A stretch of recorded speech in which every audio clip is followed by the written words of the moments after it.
రాష్ట్ర కమిటీ తెలంగాణ గ్రామ panchayat employees union CIT Adilabad జిల్లా కమిటీ ఆధ్వర్యంలో ఈరోజు ఆదిలాబాద్ జిల్లా కలెక్టర్ కార్యాలయం ముందు ధర్నా కార్యక్రమం చేపట్టడం జరిగింది. ధర్నా ఉద్దేశము గత 3 నెలల నుండి గ్రామ పంచాయతీ కార్మికులకు వేతనాలు ఇవ్వట్లేదు. మరి మొన్న పండుగలు కూడా వచ్చాయి. మరి గ్రామ పంచాయతీ కార్మికులు మరి పస్తుల్లో ఉన్నటువంటి పరిస్థితులు ఉన్నాయి. ఈ రాష్ట్ర ప్రభుత్వము మరి వీరిపైన తక్షణమే ఆలోచించి గ్రామ పంచాయతీ కార్మికులకు వారి ఖాతాలలో డబ్బులు వేయాలని చెప్పేసి మేము డిమాండ్ చేస్తున్నాము.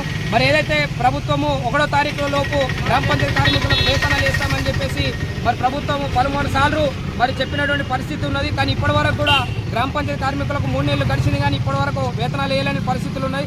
మరి దాని ఉద్దేశం ఈరోజు రాష్ట్ర వ్యాప్తంగా గ్రామ పంచాయతీ కార్మికులంతా కలెక్టర్ కార్యాలయం ముందు మరి ధర్నా కార్యక్రమం చేపట్టడం జరిగింది. మరి రాష్ట్ర ప్రభుత్వాన్ని మేము ఒకటే కోరేది, మల్టీపర్పస్ విధానాన్ని తీసుకొచ్చిన తర్వాత గ్రామ కార్మికులను అనేక పనులు చేస్తున్నటువంటి పరిస్థితులు ప్రభుత్వము మరి ఏదైతే ఉన్నటువంటి మల్టీపర్పస్ ని రద్దు చేయాలని చెప్పేసి మరి జీవో నంబర్ 50 సవరించి జీవో నంబర్ 60గా తీసుకురావాలని చెప్పేసి మీ సందర్భంగా ఈ ప్రభుత్వాన్ని డిమాండ్ చేస్తున్నాము. ఈ యొక్క సమస్యలను పరిష్కారం చేయకపోతే రానున్న రోజుల్లో పెద్ద ఎత్తున ఆందోళన పోరాటాలు రాష్ట్ర వ్యాప్తంగా చేస్తామని చెప్పేసి ఈ సందర్భంగా ఈ ప్రభుత్వాన్ని హెచ్చరిస్తున్నాను.